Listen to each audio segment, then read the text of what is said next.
तर आपण आज काय करणार आहोत बघा. प्रयोगाचं नाव आहे ग्राफाइट सुवाहक आहे. या ग्राफाइट सुवाहक आहे म्हणजे एक मिनिट, ही पेन्सिल घेतलेली आहे. या पेन्सिल मध्ये हे ग्राफाइट आहे. ग्राफाइट आणि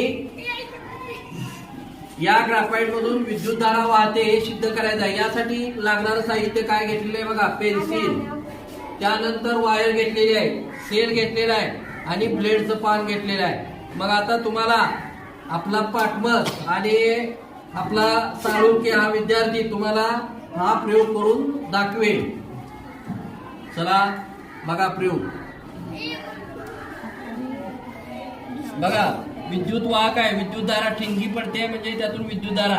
समजा इथं आपण बल लावला तरी सुद्धा बल हा प्रज्वलित होतो, कारण विद्युतधारा यामधून वाहते. विद्युतधारा वाहते. विद्युतधारा वाहणं म्हणजे इलेक्ट्रॉन